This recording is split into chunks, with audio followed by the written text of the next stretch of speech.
She's a former mayor. They're a former evangelical pastor with dissociative identity disorder. These two like to talk about the topics you're not supposed to talk about. They might cause you to perspire just a bit, but they'll definitely make you inspired.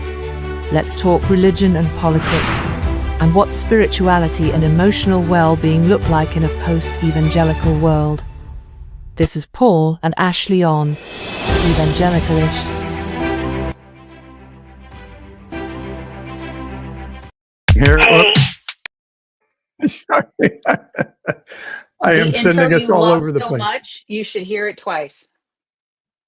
Yes, I've got it going in my ears twice because I was totally not set up, ready to go. Yes, yeah. Well, hey everybody, thanks for joining us. I see Doug on the left is here. Howdy, howdy. Art's here. Stephanie Christine has been hanging out in the chat for about 15 minutes, wanting to know if anybody is going to join her on YouTube tonight. So this is a good question.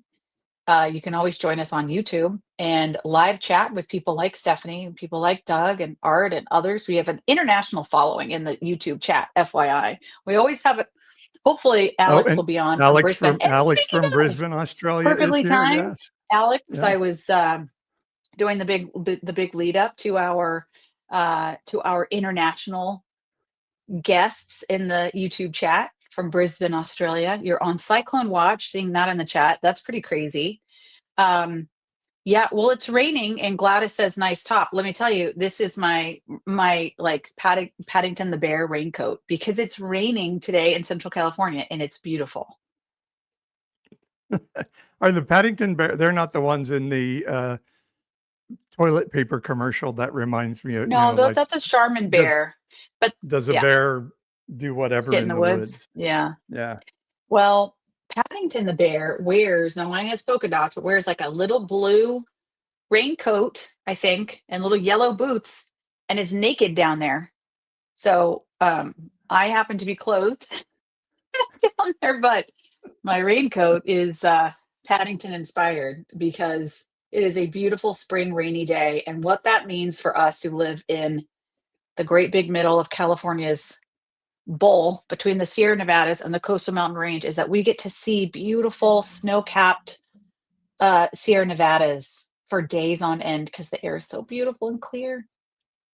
Yeah, but just so nice. And maybe we can get some rain to recover the water that the Trump person in the White House had released from the federal water reserves for nothing other than to show that he could. And our farmers in the region are like, in the summertime, it doesn't rain here and we're going to need that water.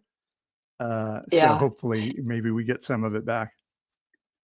I tried to start a little catchphrase about that experience and I'm not sure if it's catching on or not, but you know how like when you try to start something and then see if it comes back to you, then you're like, I started that. Like you started ranch and French fries. I started people using ranch on their French fries and their pizza. I started and probably pizza too. This was 1983 in the Fresno State dorms.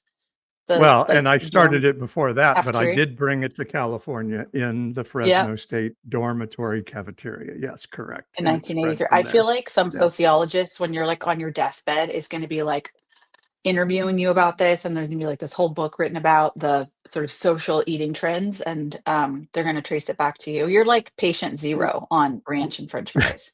And I'll have shortened the lives of so many people because of that trend.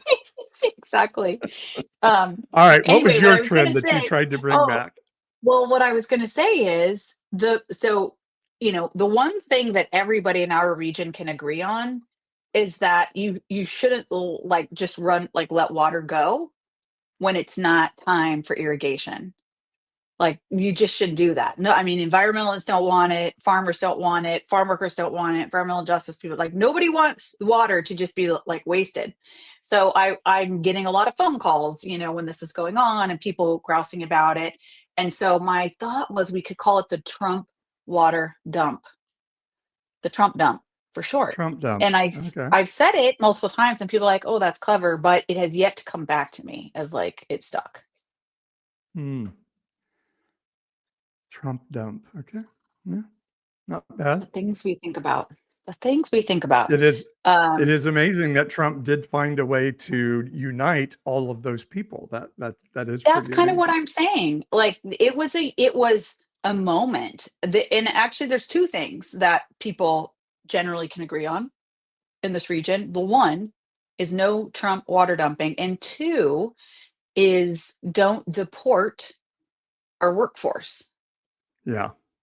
Like just like hands off the nation's food supply. Hands off the nation's salad bowl. Hands off. Like now, I know there are people in the farm worker advocacy world that might say, actually, let's let the big farmers who wrote the big checks suffer the consequences, but mostly they come back around, and service providers in the farm worker community, mostly they come back around, and it's like public agency heads, school district chiefs, community colleges are all saying like, families are afraid to come to school because of the fear of deportation. And it's like, again, this is something I think that we could agree on in this region. Don't waste the water. Don't take the workers. It doesn't seem like our representatives are speaking up very loudly about it in Congress, however. I don't know. I don't know, because no one's calling press conferences outside their office, but that doesn't mean they're not saying things to appropriate people behind the scenes. I just don't know. It's hard to say. It reminds me, though, I did see a social media post of a lady who her family owns a farm in Iowa. And she said they are 3-time Trump voters, the entire family. And their entire business is based upon selling food to USAID. And so they are now bankrupt Sucks to because be you. of the ending of USAID. And she was crying and like, oh my gosh, we're dust. And we know a whole bunch of other farmers who are toast. And she was just getting ripped a new asshole in the comments. By whom? By Trumpers? Everybody saying, no, not Trumpers. The people opposite. Saying, like you voted for this. You voted for people to get harmed by Donald Trump. And now you're crying white girl tears because it boomeranged back on you. Nice. Good on you. It's these crazy things like that people are like, yeah, we're saving so much money, and which we're not, first off. And then a lot of that money was going to American citizens, and these jobs go to American citizens who aren't making millions of dollars. They're making regular middle class to lower middle class salaries, and this is doing great harm to us as a society. There's been a lot of I think is what they want to do, about the just the like farmers across the board, whether it's tariffs or USAID or things, like that farmers are being impacted. So anyway, I tell you, I'm going to tell you this. Well, for one thing, let me just say, I feel very OG right now because the old nonpartisan evangelical. I reached into the mug counter cabinet in our kitchen to pull out. Of course, I need a hot beverage to have this hour-long conversation. It's a cold, wintry, rainy night. I need a warm beverage. So I selected the nonpartisan evangelical mug, the one that we have from Pastor Paul, your first days on social media. That was my your original thing. podcast. Do you remember when that was like so radical? Like, what? You're a nonpartisan evangelical? That was like, so crazy, against the man, grain. crazy. And yes, it was. Yeah, like you were very tame in these days, the nonpartisan evangelical days. You were like a pussycat. Practically. Well, I had to end that podcast because I found that I was no longer evangelical and pretty much no longer nonpartisan. Although I'm not for a party, but I was very ideological. So, well, let's get to our guest. What do you say? Because I'm excited to talk to our guest today. Our guest is Cynane Shay. This is the first time we've ever had a nuclear engineer on the show, I'm pretty sure, other than the fact that Cynane has been on Evangelicalish before. I was going to say, like, actually the second time, because the first time it was also Cynane Shay. Yeah. So welcome back to Cynane. Cynane lives in South Carolina and has been chasing down Christian conspiracy theories for a while and is working on a book, has a website called takingoffthetinfoilhat.com. And she joins us to talk now about as her work is ongoing. Cynane, how are you? Good. Hi. Hello, everybody. Thank you. Thank you so much for having me on again. I don't know what you're thinking, but thank you. Oh, I think you're exactly the type of guest we love to have. I love the vibe and the feel, and so we're glad to have you on and to talk conspiracy theories, which is one of our favorite things. I think Ashley wants to talk like nuclear subs and nuclear power and things, but I was like, as a very ignorant person about nuclear energy, I was like, oh, well, I mean, should we be doing nuclear power plants? And I didn't get my green room question out about what is fusion energy? Why am I hearing about, so anyway, and then Paul's like, we have to go stop it. So I will save my science questions for later, maybe. And maybe we can ask you in a little bit if windmills kill whales and sharks and stuff like that too. So not a windmill engineer, so I don't know. Yeah. Well, how does what Ash? Okay, so we basically have a long list of technical things that we're like, the next time someone smart's on the podcast, we have to ask all these questions. This is my nightmare. So, Cynane, congratulations. You're getting the brunt of it. Yes, we also have a light switch in the house that we don't know what it goes to. Maybe you could help us with that too. Oh, but, yeah, that I could do. Yeah. How does an IFLP educated evangelical child end up a nuclear engineer who graduated from the University of Florida and is now a conspiracy theory expert, I guess? How does that happen? I don't know if I go that far, but enthusiast at least. Enthusiast. Okay, good word. Yeah. So I was raised in, I'm going to try not to repeat myself too much from the last time I was on, but just generally, I was raised in a small town in Florida, 16,000 people. So like pretty small. And that's pretty small. Yes. And it was a very insular community. My parents put us into a private Christian school. So like a non-denominational, like literally a white Christian nationalist indoctrination school, which I went to for elementary and middle school. And we were not like, those were the only people that we talked to. Like I didn't know anybody who wasn't a Christian. I didn't know anybody who wasn't a Republican. As I got older and I started going to youth group, I went to this, an actual Southern Baptist youth group that one of my friends went to. And then like my great aunt and uncle also attended. And then for like Sunday, like church, we went to a different non-denominational church, a Calvary Chapel. So like 3 sort of little spheres of influence, but they were all very overlapped because it was like such a small town. And I just think that I was in like a very weird position with all of this because by the way, if I can jump in, do you remember when we thought Calvary Chapel and the Vineyard and all of these were liberal? Like we're so progressive. Yeah. So progressive, so liberal. Yeah. Say that. Like, we all just probably watched the movie a couple years ago about the Jesus People movement and saw the birth of the Calvary Chapel thing. And I definitely grew up thinking those were the people who were really free to worship Jesus, were Calvary Chapel. Yeah. Yeah.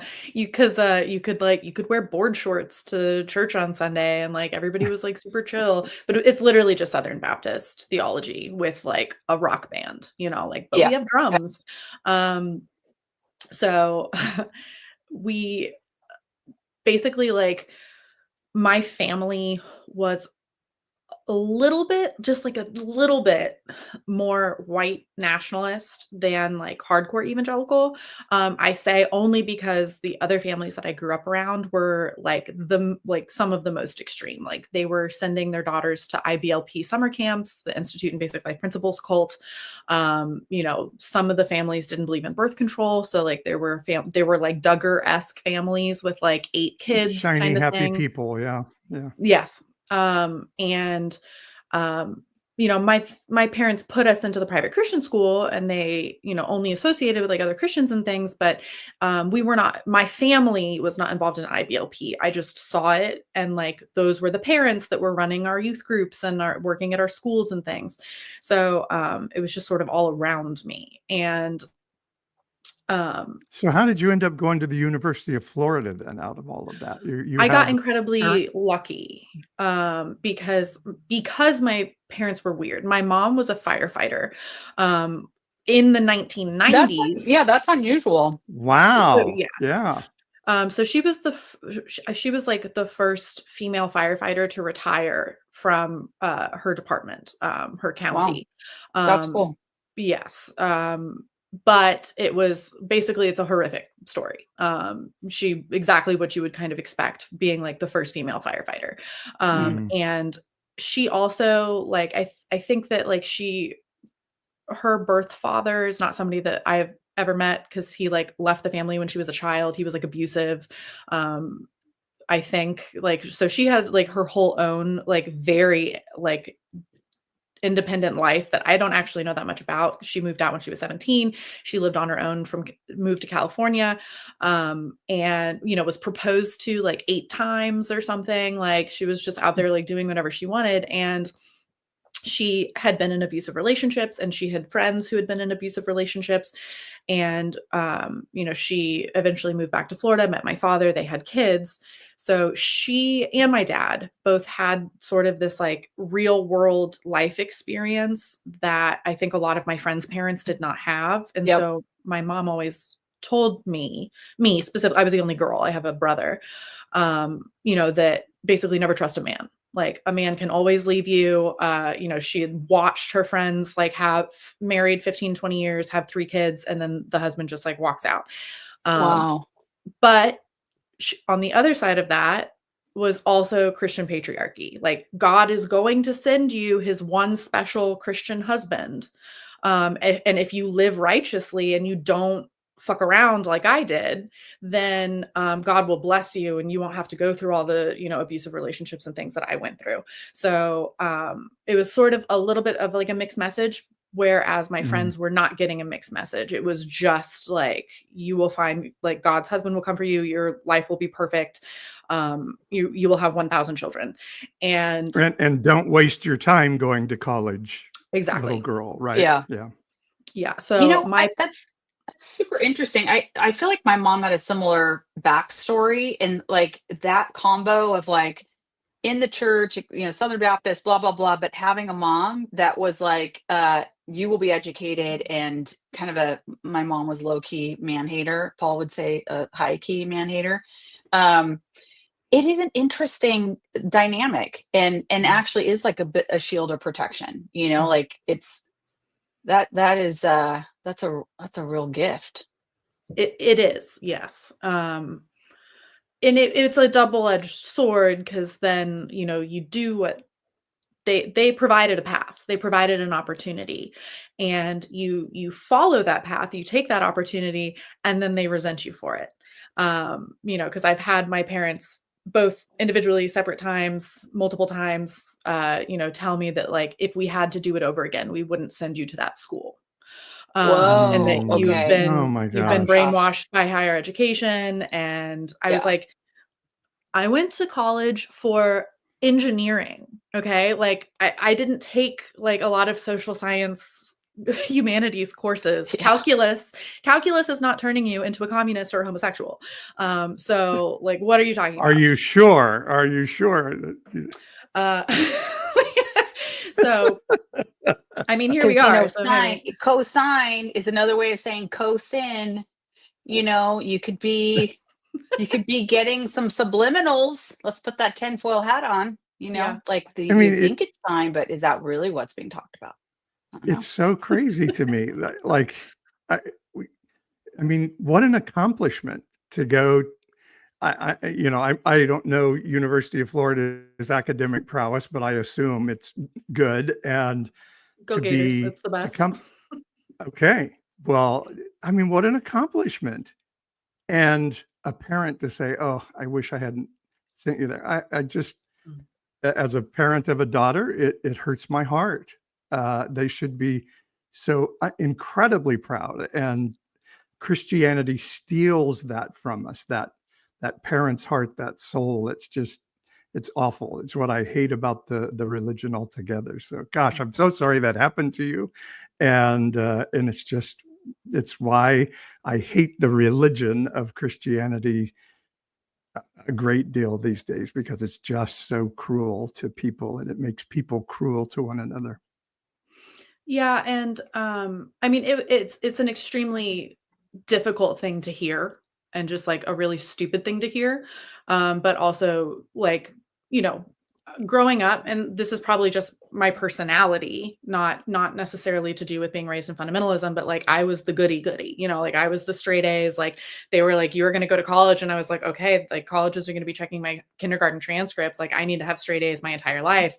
And then, you know, as part of like, you know, upholding the family honor and like, you know, whatever, and then to have that like spit back in your face, like after you know, it's very difficult. But at the same time, it's more complicated, because there's a lot of just cognitive dissonance. Because if you ask them, they will say that they're extremely proud of me, but then they'll also say these awful things. So it's a lot of cognitive dissonance.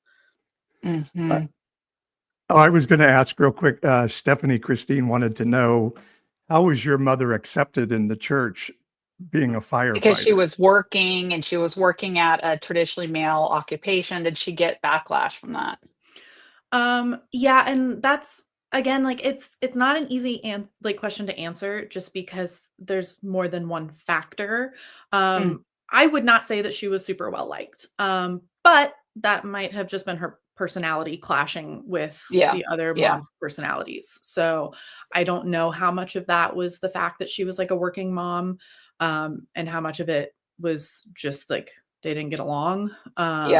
She's a strong personality. But usually like she found like, you know, one or two like other moms that were like her church mom friends, but she definitely was not like in the girl gang of like the pastor's wife. I knew, like growing up, and kind of a little bit of a similar situation, I knew that I was going to go to college, that I needed to be able to earn a living to contribute to my family. But I also knew, and my mom, I'm grateful every second of the day. I'm grateful that she, I was in public schools for the most part, you know, went to public universities, whatever. Like my mom was a public school teacher. So I'm really grateful I had that perspective. But I also knew that I was a second-class citizen in the eyes of my church congregation. There was almost a little bit of just like resignation, like, yeah, okay, fine. I'm going to go be a professional and make money and like, you know, do things. You never let me know you thought that. Well, I never thought you thought of yourself as a second-class citizen. This was more when I was younger, when I was still in my, you know, my parents' household. But I knew, like in high school, I knew that I was going to business school. I went to a private Christian high school for 3 years, and the expectation was you go from there to like Bible college and try to get a job in the ministry. And I remember telling the school librarian, who was a very dear woman and someone who I really loved, and I was like, yeah, I'm going to Fresno State. I'm getting a degree in business. And she was like, oh, well, I thought you'd go into the ministry, you know? So it's like, and it's like, I'm like apologizing, like, well, you know, I'm going to just, you know, get a job so I can help take care of a family. And like, it was like that. Well, and also what ministry? Because you're a woman, you know, you're not allowed to actually go into ministry. That is just well, I'm going to be a pastor's wife, which actually I did end up being, and not a very good one. Well, that's what I mean. Like that I was never a pastor's wife. When you became a pastor's wife, you're like, I'm not going to be one of those, one of those pastors' wives. But anyway, Cynane, so when did this start to change as you're in? Was it in college where you start to go, wait a second, what I learned? When did you start to learn that what you learned may not be exactly true? Unfortunately, I was not one of those people that like had the epiphany in college, like broadened my horizons, whatever, like not me. I was indoctrinated very well. I was, as I said, like a goody two shoes, follow the rules. Like, oh my God, I cannot talk to anybody who isn't a Christian because like they will cause me to stumble. And, like I drank alcohol after I turned 21. I didn't even drink before I turned 21. But even doing that, I was like, well, it's legal. And like Jesus made wine, but like I still was like deeply morally conflicted about this like the whole time. And like being friends with people in the nuclear engineering program, like especially junior, senior year, who were not Christian. I was also deeply morally conflicted about that. That is always like you carried that shame around, and it's very subtle, but it's like, oh, I know in my heart I'm not really supposed to be available to these people for relationship unless I'm trying to convert them. Yeah, I should be trying to. And me and my roommate who was like from my hometown, we invited some people to church and stuff with us. Like we were definitely annoying, but no, I remain well. And again, also I think part of this has to do with the fact that I did get a degree in nuclear engineering and not something that was very like humanities, social science, history heavy. Like I brushed through those classes just enough to like get the A. And again, part of that is probably my personality. I just like gravitate towards the math stuff, but it wasn't until after I graduated, I got the job that I'm in now, and I had to go through this like intensive training program. And there were moments growing up where like I recognized that things were, I guess, conspiracy theories, although I don't know that I would have called it that at the time. I just would have said that like it was wrong. Like Obama was the president when I was in high school, and my parents were like Obama birther people, and we're talking about how he was going to take our guns, and that there was going to be a communist like wave, and that he was a Muslim, and like all this stuff. And like I was like, I don't think that I was at this point. I'm in high school, so I'm a little bit older. I was like, I don't think that's right, but I don't know enough, and I'm just going to ignore it. And then I wonder if Christians have noticed that Obama didn't take everybody's guns. Have they noticed that yet, that he didn't? They still hate him. Like my parents, like when we are driving around and like we passed like, this was like a year or two ago, we passed like an Obama Boulevard and my mom went on a tirade. It doesn't matter. It's not based in reason. So but yeah, so like that was weird. The extreme Islamophobia after 9/11 was based in a lot of conspiracy theories and stuff. Weirdly, especially like in my personal experience with my family, after the Fukushima accident in 2011, this is not based in the religious conspiracy theories, but my mom was just like obsessed with like Fukushima conspiracy theories, and that like the radiation was melting the fish and we're like moving into a nuclear apocalypse. And at this point, like I'm in school for nuclear engineering, and I was just like, no, like you didn't even ask me. And like she's like running around a farmer's market telling people about this. And I'd be like, I'm in school for nuclear engineering. That's not happening. And she was just like, I watched a YouTube video. And so like, and then the weekend that, they were like low-key preppers. Like low-key preppers. Like I knew one family in undergrad who had an actual underground bunker. So I would say that's high key prepping. But my family had like a lot of guns. And at one point my mom had like a 5-gallon bucket of corn seed so that she could farm the land when Obama declared himself to be the Muslim king of America. I don't know. We're not farmers. Like this is weird. And I think you guys are separated at birth, Ashley. You may We're have just several decades apart, so that's the only yeah, difference. true. But yes, we have some But similarities. you have some similarities in parenting for sure. Yeah.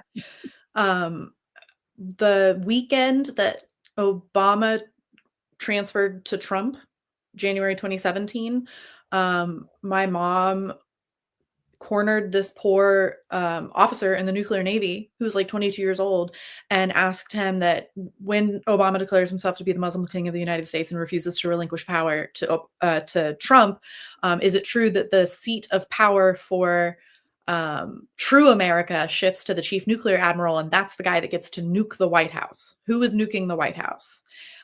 She is talking to a 22-year-old. You know, like, just, I was like, oh no.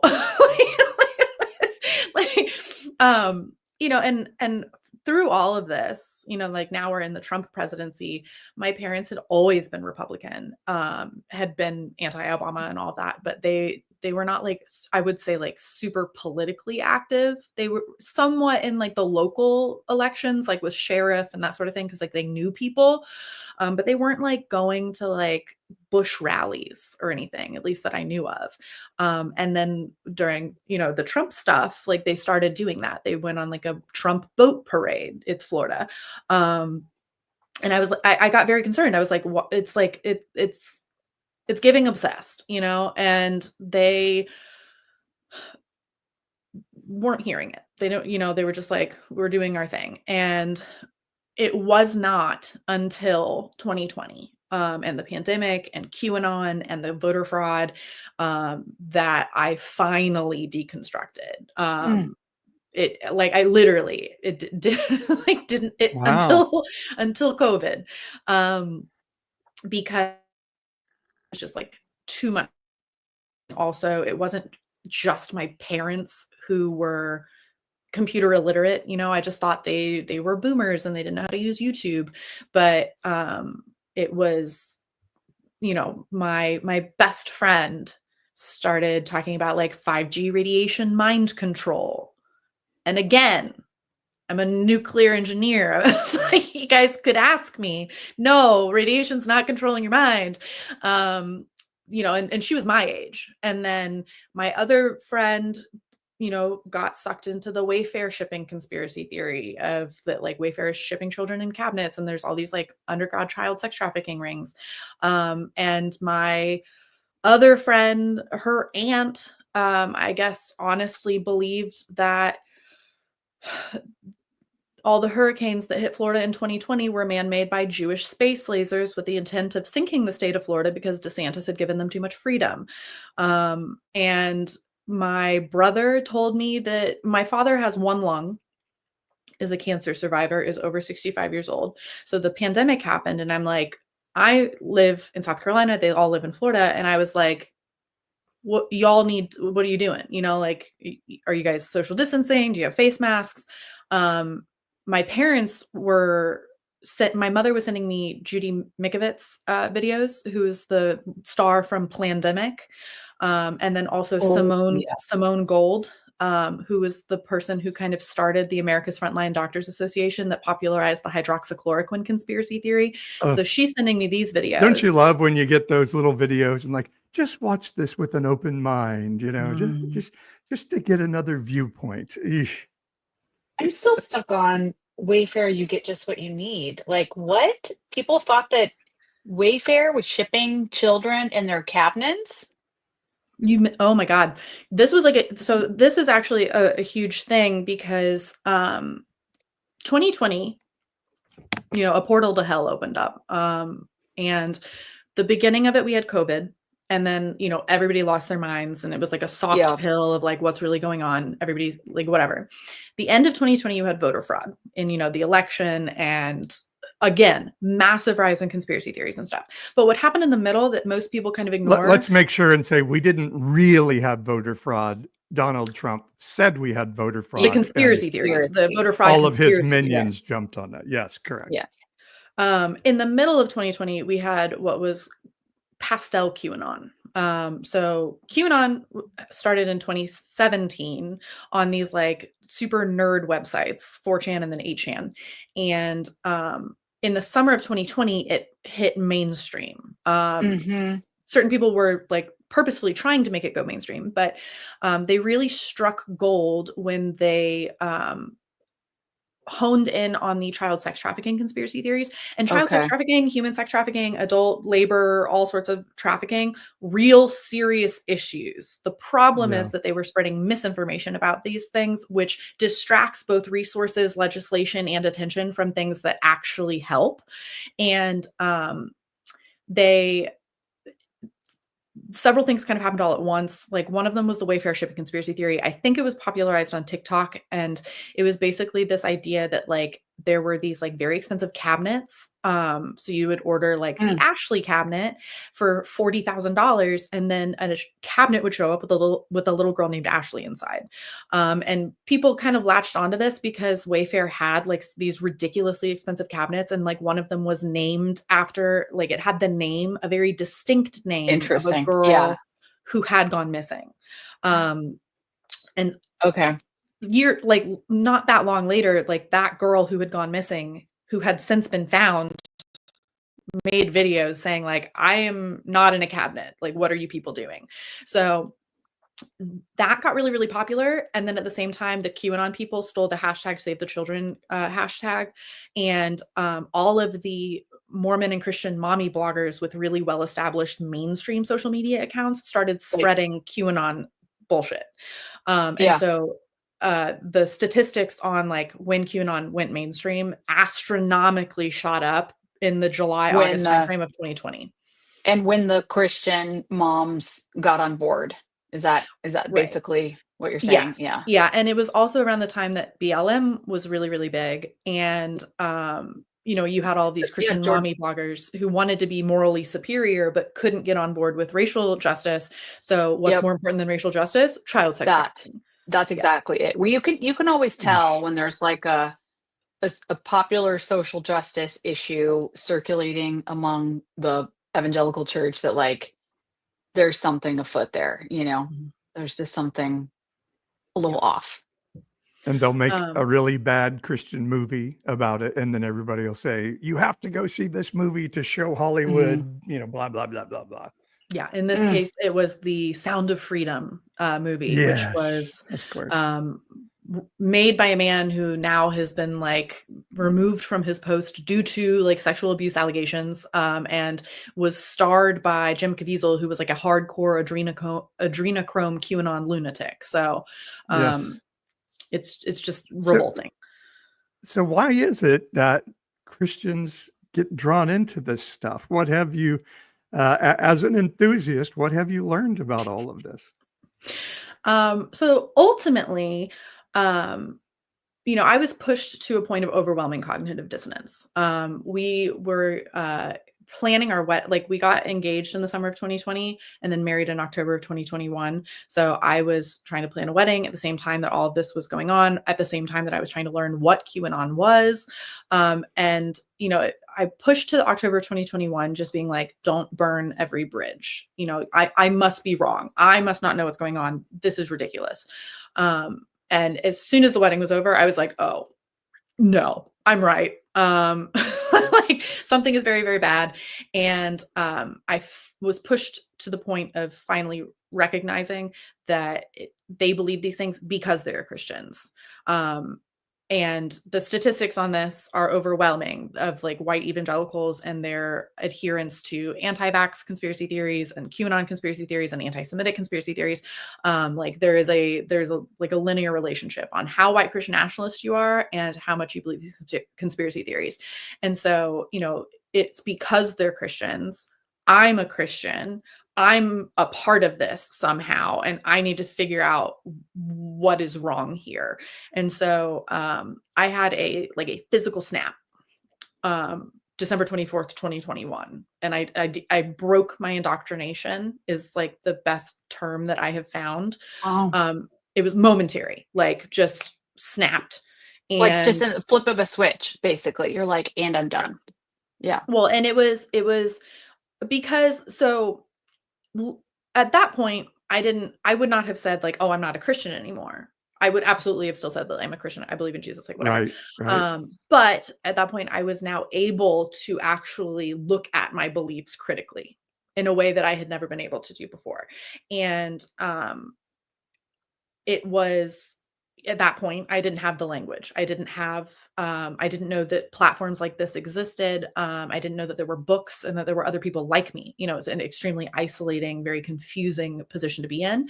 And it was thankfully thanks to like April LaJoy and the pastor from Oklahoma and Unconventional Pastor Paul and people like that, that I was able to find resources, which is why I have compiled all of the reading that I have done on my website for people who might be in that position, because that's what I desperately needed in that moment. And eventually I kind of pieced it together, but it wasn't until I found the language of cults before I really felt like I was like, oh, okay, this is what was happening.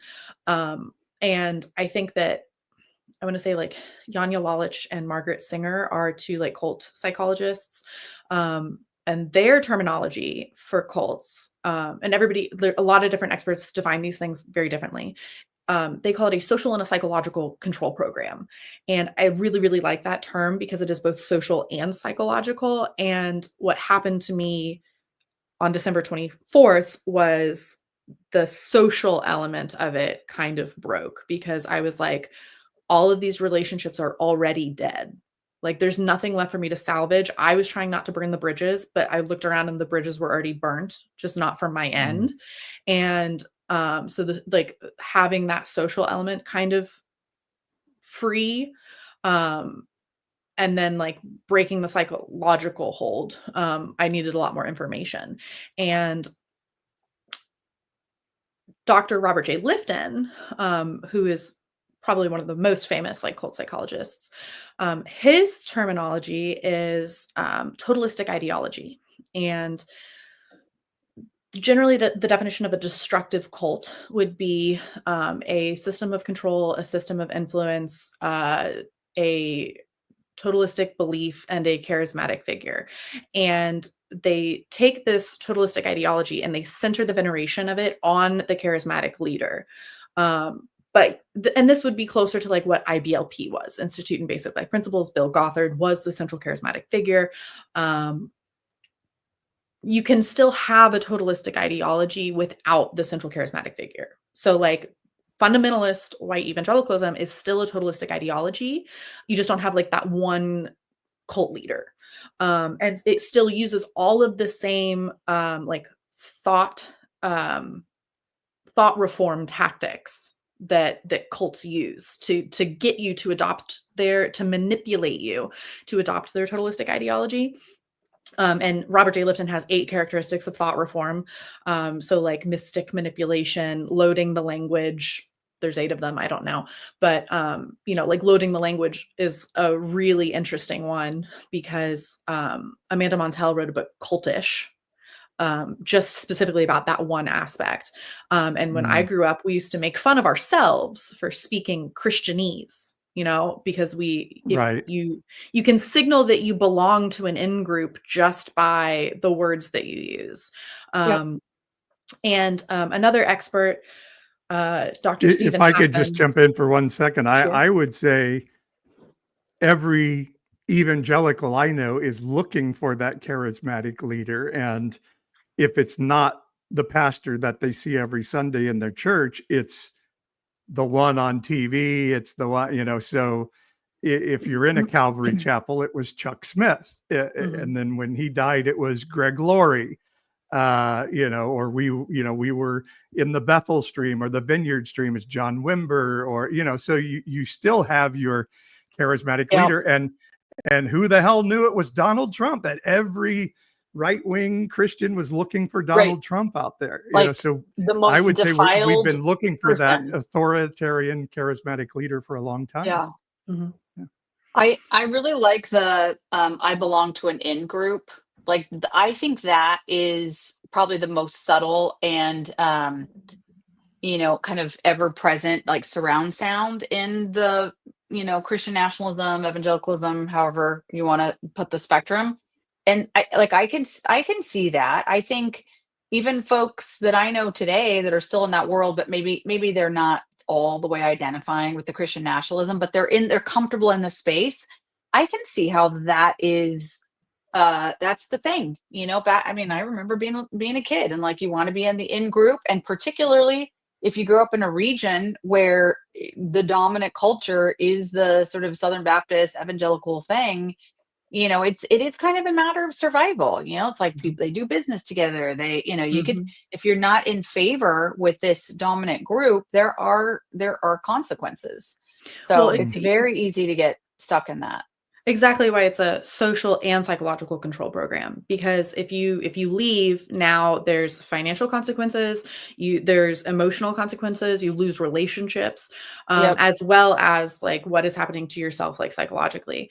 And these like larger totalistic ideologies can, now we're talking about MAGA and the historical totalitarian movements. It's essentially just like this cult mentality applied to like a large scale like society.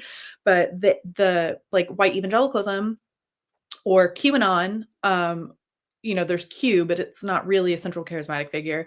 They can spin off into more extremist, actually destructive, traditional destructive cults. So, the Latter-day Saints spun off into the fundamentalist Latter-day Saints. The Flat Earth movement spun off into like the Town of Zion, which was like a insular cult. QAnon spun off into the -48 cult, like we talked about in the last episode. And all these evangelical churches, there are 45,000 denominations of Christianity. A lot of IBLP, a lot of them become like much more fundamentalist and extremist.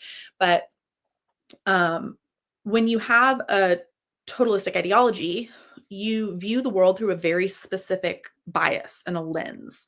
And this produces what Dr. Robert J. Lifton called personal closure, and what Dr. Janja Lalich called bounded choice of, and I like to tie this to the quote from Sir Arthur Conan Doyle, the Sherlock Holmes guy. He said, whenever you have eliminated the impossible, whatever is left, no matter how improbable it is, must be the truth. So when you view the world through an extremely biased, narrow worldview, you've eliminated part of reality as impossible. You're viewing it through like this very specific lens. And so whatever's left to normal people would be impossible. Yep. Jewish space lasers, cabal of trafficking mole children, that just becomes implausible, and so it must be the truth. And so when you have a totalistic ideology, you are forced to conspiracy theories are inevitable, because you have to explain phenomenon and events through your totalistic perspective. That makes a lot of sense. You just kind of narrowed it on down for us of like, well, why does this happen? Why does it happen so predominantly, it seems, in Christian circles these days? And that scratches that itch for me. That's it right there. And well, and the thing with like white Christian nationalism is that it is, for me, like the two things that I felt like I personally had to deconstruct were biblical inerrancy.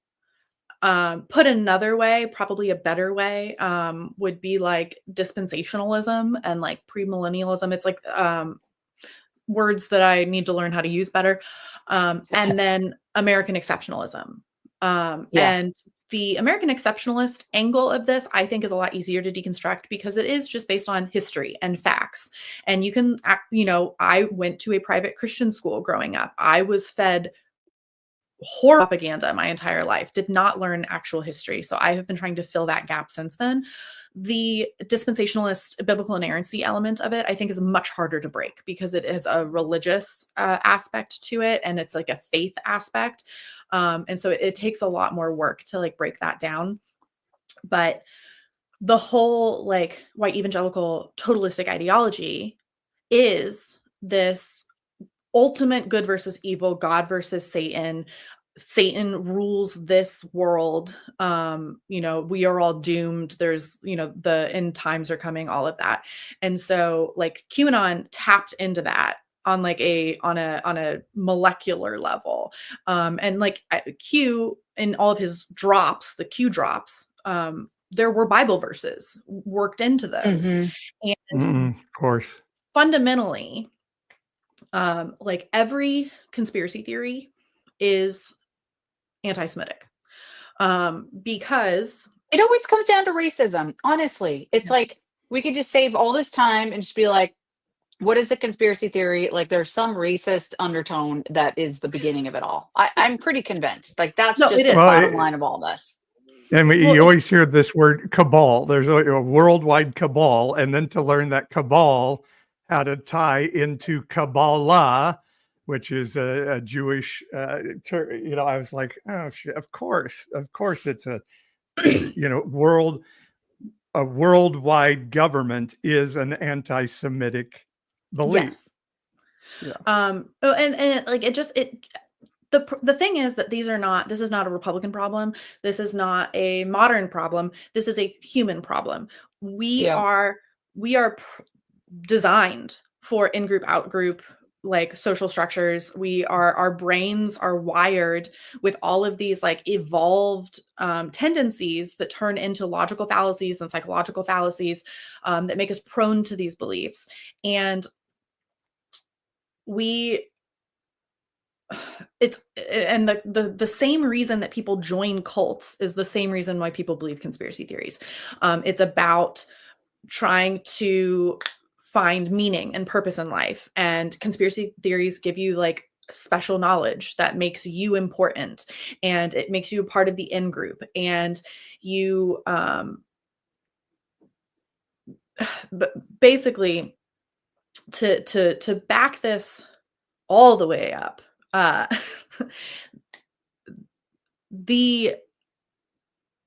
this ties into kind of what I'm trying to work into my project now. So I learned about all the conspiracy theories and the psychology behind them and all the different fallacies. And I learned about the history of white Christian nationalism and how Jerry Falwell and all of his cronies basically lined up all of the white evangelicals behind Ronald Reagan because they were segregationists. And Jimmy Carter was trying to tax their segregation schools. And, I found all this language of cults, and it was like super helpful.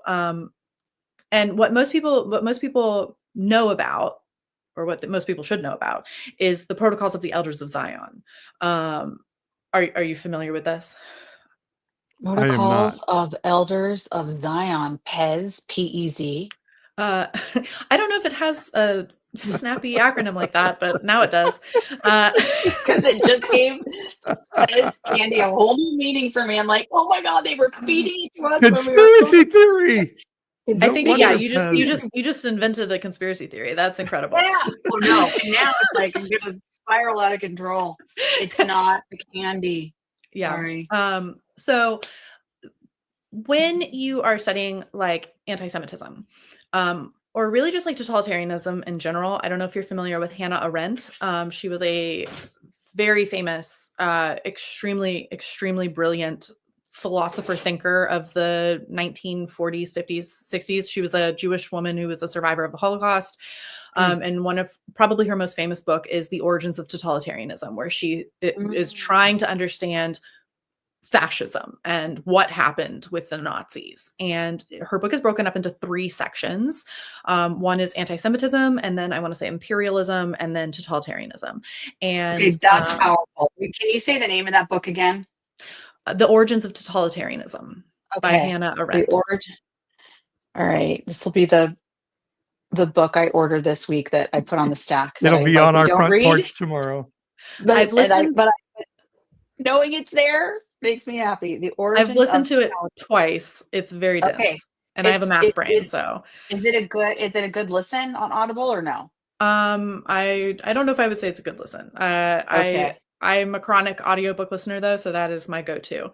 But and then in conjunction with this, I think it's like Robert Paxton is a professor at Columbia who's a historian who specializes in Vichy France fascism. And he wrote a book called The Anatomy of Fascism, which is much more digestible.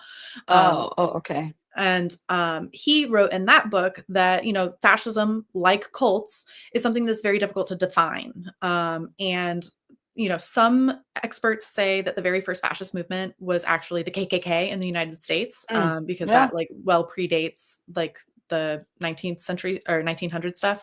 But it is, he said that fascism, in the way that like some people define it, like may not really even be able to exist anymore, because it was very specific to the like sociological, political, economic environment of the early 1900s. That was just like one of his takes. Like obviously what we're dealing with now is fascism, but in Hannah Arendt's book, she starts with anti-Semitism, and then that second section is on imperialism. I think kind of addressing like that environment of the early 1900s. But she starts her book on anti-Semitism because what happened in Nazi Germany could not have happened without anti-Semitism, but it didn't start with Hitler. It goes back all the way to the Middle Ages, because under like feudalism, and the Dark Ages and sorts of things, there was no separation of church and states. All like the borders are all different than we know them to be today, but the countries, basically like the church also like ran the government in a lot of places. And so there were all these like laws that were like religious laws, and Jewish people very commonly did not have the same rights as Christians. They were not allowed to own land. They were not allowed to work certain jobs. They often lived in kind of like slums. And it goes down to just like in-group, out-group, human nature. They spoke a different language. They had different traditions. They dressed differently. And so they were other. And so they were persecuted. And in that time, so there's two things. One of the earliest very, very damaging anti-Semitic conspiracy theories was blood libel, which was very popular. I think it was popularized around 1100, but stuff goes well before that as well, where like a Byzantine monk basically went on like a witch hunt for Jewish people, because they believed that Jewish people were blood sacrificing children and priests and things in order to make blood matzah, and I don't know. It was just nonsense. And so there was this long history of like persecuting Jews for this, as well as a bunch of conspiracy theories about that they were spreading the plague, and that if a town got the plague, they would go round up all of the Jewish people. And so like there's this long history of anti-Semitism. And part of that also had to do with the fact that in the feudal systems, the church said that you were not allowed to lend money for interest, because it's in the Bible that you're not supposed to do that. And so Christians were not allowed to do that. Jewish people just trying to survive were like, you know what, we'll do it. We'll lend you the money. They became money lenders. And so it became a common practice to have court Jews. Got it. And they would lend money to all of the princes and things. And so now not only do you have this like group of people who are different and other, but now at least they're making money. Some of them are making money. The few very notable, most of them were still living in slums, but now there's resentment based on that. So, and it was like, if you're making money, you've made money on this like this like whatever sort of sinful practice, dirty, and so it's usury, it's like extra. As Doug is saying. In fact, I'm appreciating our commenters in the chat, because like they were everything you've been saying. It's like people are chiming in. It was this. So we have a very like dialed in crowd tonight. Cyanne, sorry if I'm not saying your name right. Cynane. This is Mama's tired brain here. Yeah, you're definitely getting all the juices flowing in our chat. And I wonder, I mean, I know we're kind of at time, and we haven't even begun to talk about your most recent project, and I wonder if maybe we should plan a time for you to come back and share that with us. This is because this just Yeah. goes on and on. I mean, it's almost like you just kind of keep tracing it back to like, and before that, it really is this ancient, deep, like commitment that people have made that just kind of keeps getting carried forward. Well, just to like a teaser, I guess, like kind of the point was that, this stuff goes very deep in a way that like still holds over today, but we just know where it came from. And like all of the Rothschilds conspiracy theories and stuff is a holdover from the Middle Ages, literally. But from that, we got the Protocols of the Elders of Zion, which if you look at the Holocaust Museum's website, there's a page on this, and it's described as the single most harmful anti-Semitic writing in human history. Wow. And it has its own history, and it's extremely awful. And then, from that into the Nazis, and then from that, like the Protocols of the Elders of Zion is still being quoted today. But what I've read a lot of books about conspiracy theories. I've read a lot of books about white Christian nationalism, and something that I have not seen talked about in any of these, and is a direct link kind of between the Protocols of the, like it's pre-Protocols of the Elders of Zion. So it kind of like helped create that. And then also has a direct link to modern white Christian nationalists like Tim LaHaye and Jack Chick of like the Chick tracks. Is the Taxil Hoax, which was essentially this like this large anti-Masonic conspiracy theory that happened in like 1890s France. So that's kind of like the puzzle piece that I'm like trying to work into my project now to kind of like round everything out. Well, in fact, Stephanie, pardon me, go ahead. I was just going to say, I read a little bit about it after you mentioned it in our prep, and and I don't know anything about it at all. But what I read that was interesting is, like, this person that wrote it admitted that it was a fraud, and people still believed it. Yeah. And so he's like, "Cool, I'm gonna like really ride this thing." Then so it was like he debunked his own fraud, and people didn't even believe when its author said it was fraudulent. And so he's like, yeah, let's keep going. It reminds me very much of where we are today.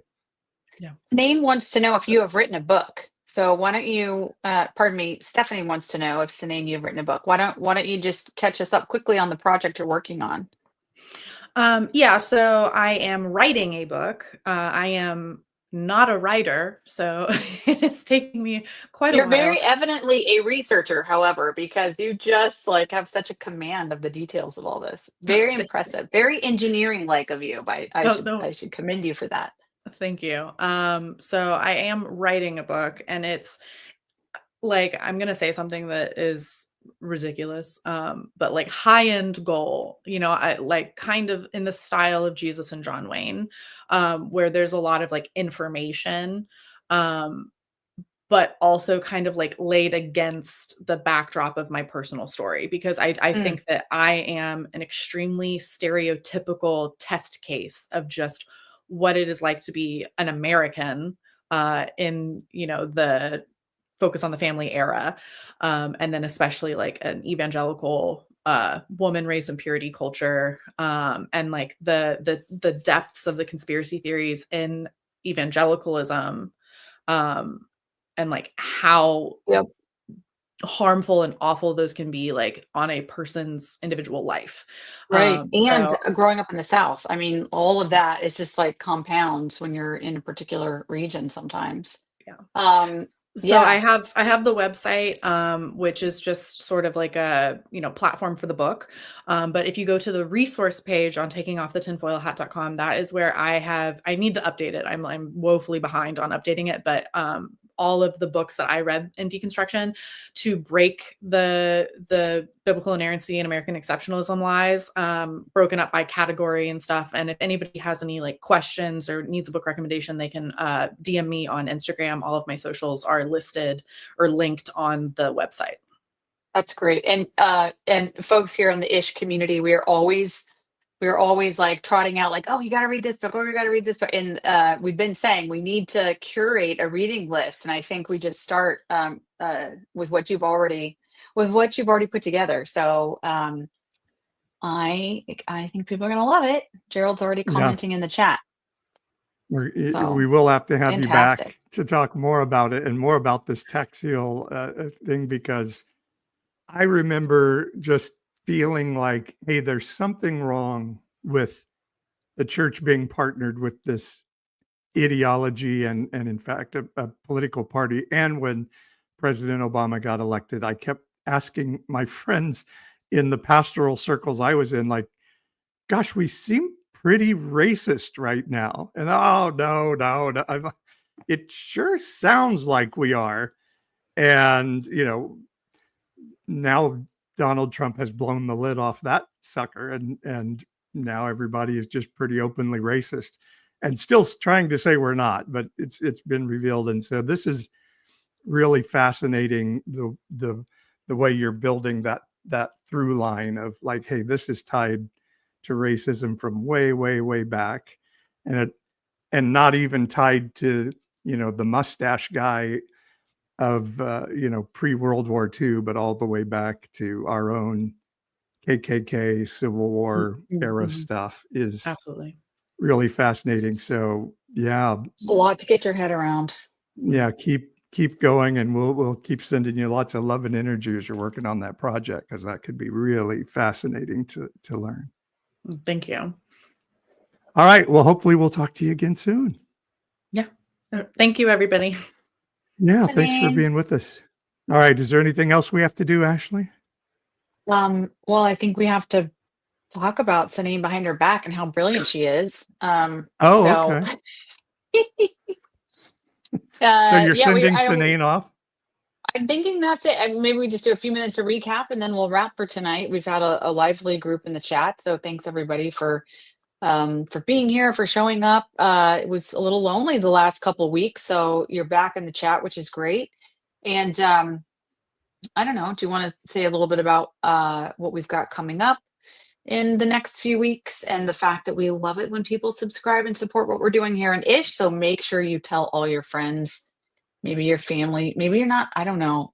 Family's not always the most available group for our That's crowd, another thing we have to ask you about, Cynane, is how do we get somebody out of this cult? Although I'm not sure that it's possible. We'll talk to you about that. I did send out an newsletter today. If you didn't get it, go to evangelicalist.com and send me a message and say, hey, I didn't get it, and let's figure out why. Because one of the things we did, I did on there was we are, what do I call it? Consolidating all of our social media so that I don't have to keep trying to figure out which one I'm on at a given time. And so we need you to subscribe and go to all of those and hit them, because sorry, I started to say something I better not say. People like Mark Zuckerberg are making it difficult for me to get information out. So we need you to help kickstart the algorithm. People power. We're going to beat the bots. This is my thing. Beat the bots. You guys go on, break the algorithm, tell people about what we're doing here, invite them to join us, whether they're listening on audio or they're joining us live on video and able to join in the chat. Let's keep building the community, because we love hanging out here with you guys. So I think that's it for us tonight. Yeah.